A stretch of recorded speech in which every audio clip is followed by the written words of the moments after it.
What's up, y'all? So we finally moved. We thought we'll show y'all a little bit of the house today. You know what I'm saying? Show y'all what we accomplished so far. You know, you got kitchen and everything behind me, stairwell, nice little fireplace right there. We love it. You know, how you feel about it, babe? Oh yeah, I definitely love it.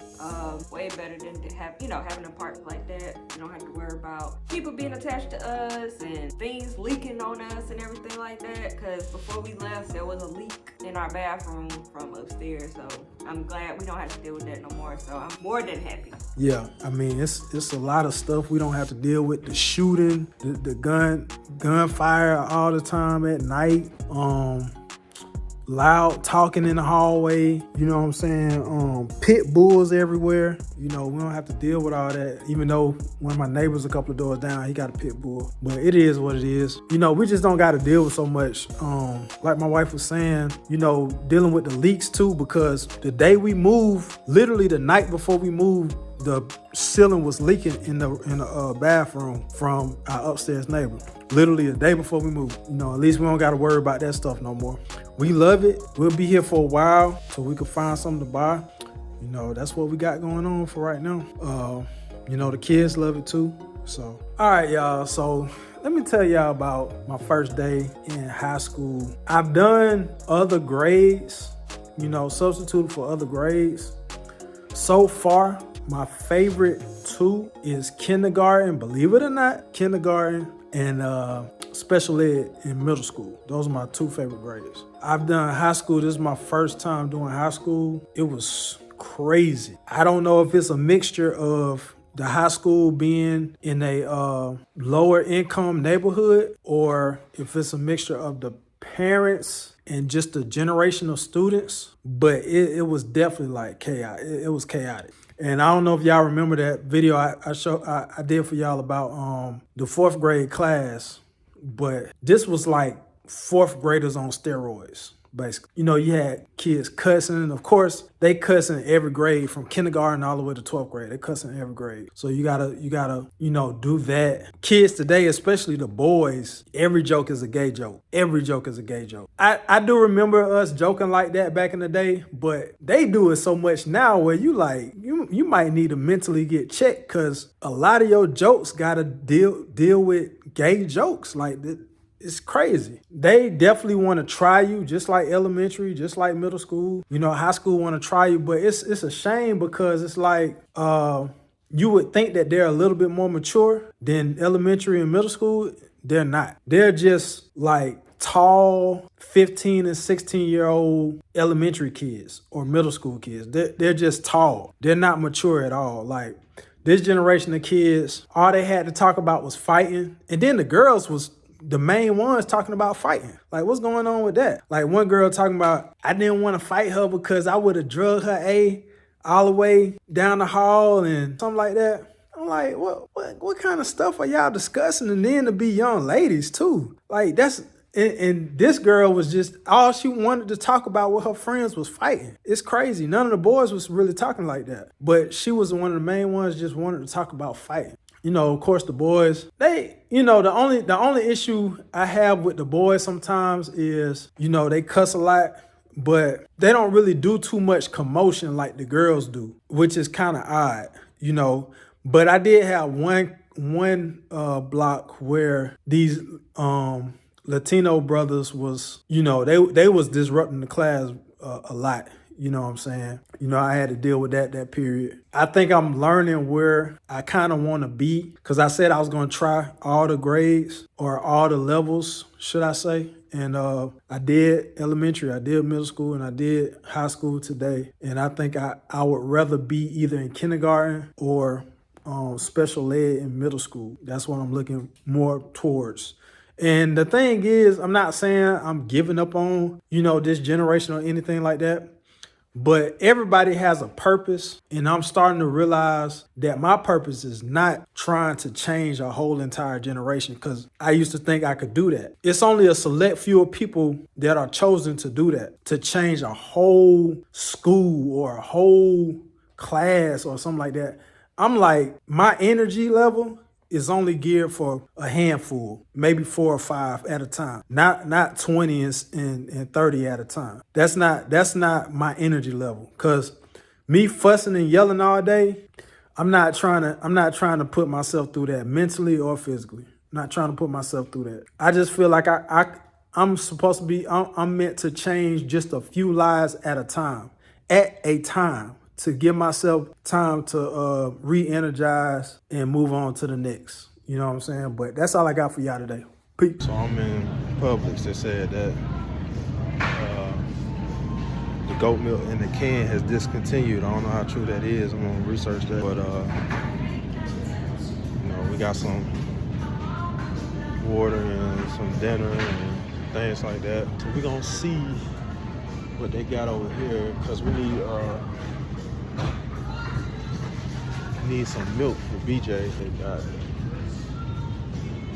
look like they got it. Of course, it's high, his kind of milk. Got what I could. See, I got the water. I like to stay stocked up with water. One of my great leaders told me, stay stacked up with water, because you never know what kind of crisis we'll run into. So this is just a little information for a lot of y'all. Just stay stocked up with water, you know what I'm saying? So I got the natural spring water. Then we got the alkaline spring water. It's really good for you. I know I say a lot about teaching, you know what I'm saying? It's something that I wanted to do, and I really looked at teaching as a means to, help me out financially, because I know teachers don't make all the money in the world, but they do make a decent amount of money, especially if you married or you living with somebody. So it's like multiple incomes for a teaching salary is actually not that bad, especially when you go up the pay scale each year. It's actually not that bad. So that's one reason why I didn't mind teaching, because the pay scale, like I said, it's not 60 or 70,000 right off the bat like it would be in my field of business, but at least it's somewhere decent where, like I said, if you living with somebody or you married or something like that, 2 incomes is better than 1, so it really evens out everything. But I haven't quite made it there yet, because I'm still subbing, you know what I'm saying? So I'm going from school to school, so I'm not even really making the teacher's salary. I'm making a little bit less. But just on that note, like I was telling y'all, if you decide to teach, like I was telling my homeboy, if you decide to teach, at least make sure it's a passion or something like that. And these kids, man, they something else. I seen another Instagram page. I follow him sometimes. I guess he's a high school teacher, and like some of the stuff the students be saying to him, I can't get with it. I be losing my mind. Like I'm correcting them all the time, every day. And that's another thing, like, just having to correct the kids nonstop, it gets exhausting, man. And I think that's why, you know what I'm saying, I kind of got one foot in, one foot out of the education system, because on one note, I want to see what the pay would look like, what it would mean for me and my family. And on another note, I don't know if I have the patience to really deal with these kids, you know what I'm saying? And just knowing that,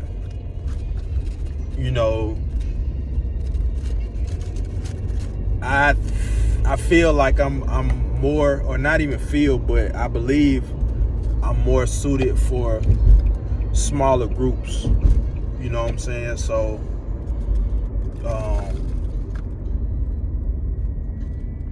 You know, it's just a matter of who wants to learn. And I don't really want to be in front of a gang of teenagers or preteens that really don't care about coming to school to learn. And I guess I was looking at it from a perspective of what kind of student I was. You know what I'm saying? I wasn't a bad student at all. It's like I came in, I did my work, I said yes ma'am, no ma'am, yes sir, no sir, and I watched everybody else act the ass. You know what I'm saying? But I kind of looked at it from my perspective of how I was as a student. And I'm thinking like I'm getting, 15 to 20 me's in there, and that's not the case. I'm getting 15 to 20 of my peers that I grew up with in the classroom, and you might have, 4 or 5 quiet ones in the class that kind of remind me of me. Like, I'm trying to do my work. I'm trying to stay out the way because I know I'm going to college. You know what I'm saying? Those are the ones that remind me of me. The ones just staying out the way. Like, I'm not finna show this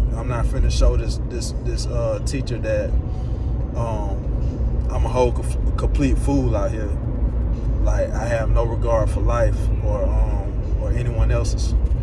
You know what I'm saying? So I do appreciate those students that at least come in, they try to do their work, or they make it look like they're doing their work, or they just stay out the way. And that makes it a little bit easier sometimes. But it's definitely not something that I would tell somebody just to do just for a salary or something like that. It's not even worth it. It's not even worth it.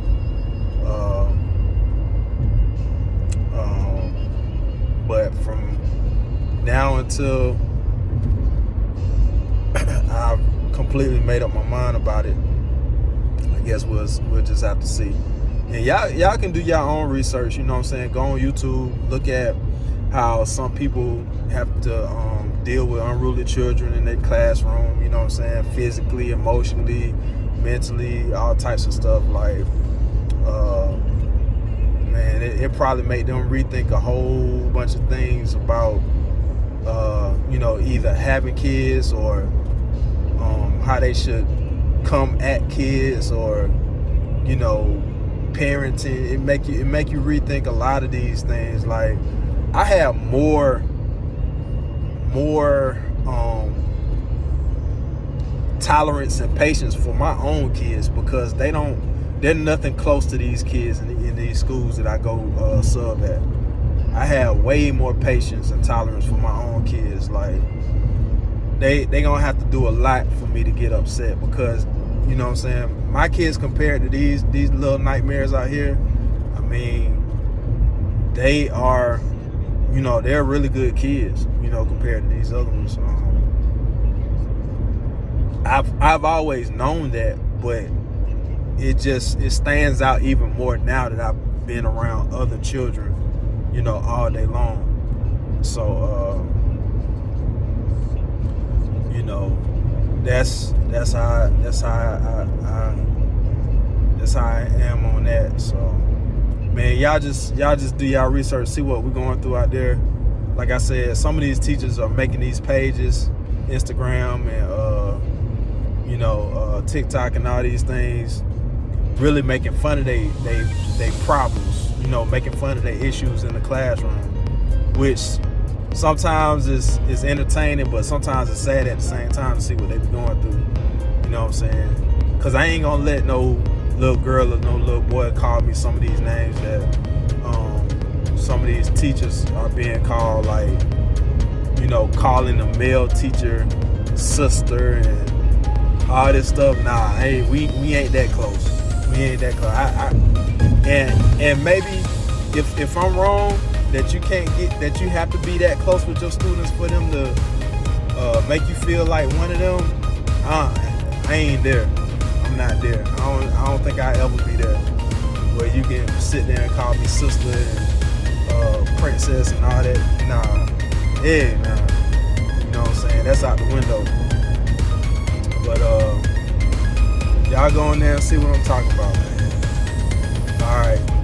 Holla at y'all. Peace.